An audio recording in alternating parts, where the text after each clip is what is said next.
নমস্কার বন্ধুরা, আজকের ভিডিওতে তিনটি স্টক নিয়ে কথা বলবো, যে তিনটি স্টক আমাদের র্যাডারে থাকা উচিত এবং এই স্টকগুলিতে নিয়ার ফিউচার আমরা কিন্তু একটা ভালো মুভ পেতে পারি।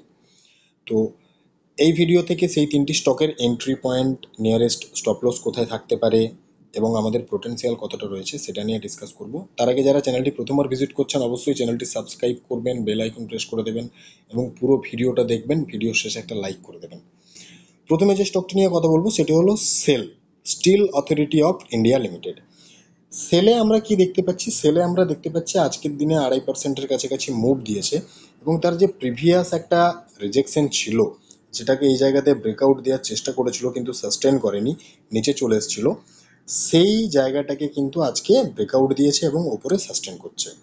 এই স্টকটির ক্ষেত্রে আমাদের দুটো স্ট্র্যাটেজি অ্যাপ্লাই করা যেতে পারে। এক নম্বর স্ট্র্যাটেজি, এই জায়গাতে ইনস্ট্যান্ট এন্ট্রি নেওয়া যেতে পারে।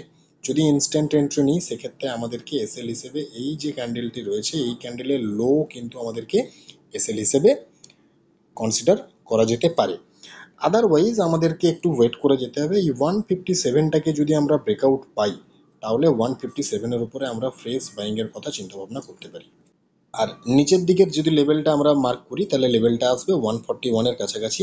সেই সাথে 21 ডে ইএমএটাকে যদি আমরা অ্যাপ্লাই করি তাহলে 21 ডে ইএমের লো কিন্তু রয়েছে আপনার যে জায়গাটাতে আমরা এসএল কনসিডার করতে পারি বললাম, সেই জায়গাতেই।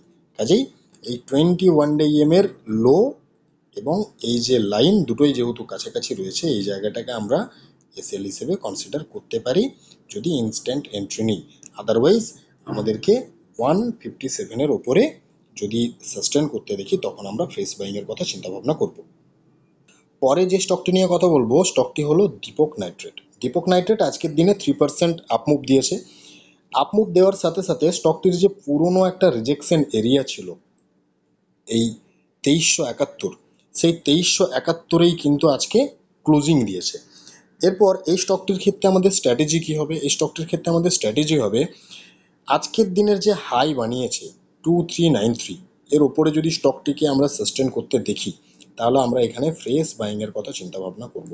এবং সেক্ষেত্রে আমাদের এসএলটা কোথায় হবে? আমাদের এসএলটা হবে, যেহেতু 21 ডে ইএমের যে হাই, সেই হাইটাকে এই জায়গাতে খুব সুন্দর রেসপেক্ট করেছে, আমরা 21 ডে ইএমের হাইয়ের নিচে এই যে রেড কালারের ক্যান্ডেলটি আমরা দেখতে পাচ্ছি, এই জায়গাটাতে আমরা এসএল হিসেবে কনসিডার করতে পারি।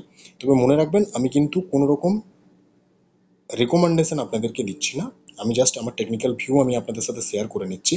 কাজেই অবশ্যই নিজের ফিনান্সিয়াল অ্যাডভাইজারের সাথে কথা বলে এইসব ডিসিশনগুলো নেবেন, এন্ট্রি বা এক্সিটের ডিসিশনগুলো। তো এই স্টকটিতে আমাদের টার্গেট থাকবে কোথায়? এই জায়গাটা, প্রায় 2500 টাকার কাছাকাছি।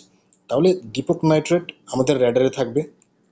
এবং আজকের সর্বশেষ যে স্টকটি নিয়ে কথা বলবো সেটি হলো Red Tape Limited. Red Tape লিমিটেডের ক্ষেত্রে আমরা কি দেখতে পাচ্ছি? স্টকটি কিন্তু আপ ট্রেন্ডে রয়েছে, এই জায়গাতে আপ ট্রেন্ড আমরা দেখতে পাচ্ছি। সাথে স্টকটির যে প্রিভিয়াস একটা রিজেকশন ছিল, এই জায়গাটাকে কিন্তু স্টকটি সাপোর্ট হিসেবে রেসপেক্ট করছে। এবং স্টকটিতে যদি আমরা খেয়াল করি ভালো করে, এই জায়গাতে দেখুন একটা কত সুন্দর ফ্ল্যাগের মতন প্যাটার্ন বানাচ্ছে। তো এই ফ্ল্যাগ প্যাটার্নটাকে যদি আমরা ব্রেকআউট দিতে দেখি আগামী ট্রেডিং সেশনে, এবং তার যে লাস্ট হাই ছিল 735, এটাকেও যদি আমরা ব্রেক করতে দেখি, নিচে যদি আমরা ভলিউম ডিসেন্ট পাই, তাহলে এখানে ফ্রেশ বাইংয়ের কথা আমরা চিন্তাভাবনা করব। তখন আমাদের এসএল থাকবে কিন্তু 666, যেটার কাছেই আমাদের কিন্তু 21 ডে ইএমের লোটাও রয়েছে।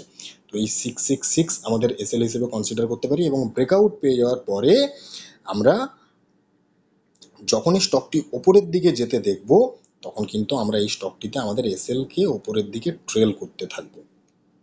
তো রেড টেপও আমাদের র্যাডারে থাকবে। আর এই ভিডিওটা আমি কোনো রকম রেকমেন্ডেশন ভিডিও হিসেবে আপনাদেরকে দিচ্ছি না, এটা একটা এডুকেশনাল পারপাস ভিডিও। অবশ্যই নিজের ফিনান্সিয়াল অ্যাডভাইজারের সাথে কথা বলে এন্ট্রি বা এক্সিটের ব্যাপারে ডিসিশন নেবেন। ধন্যবাদ।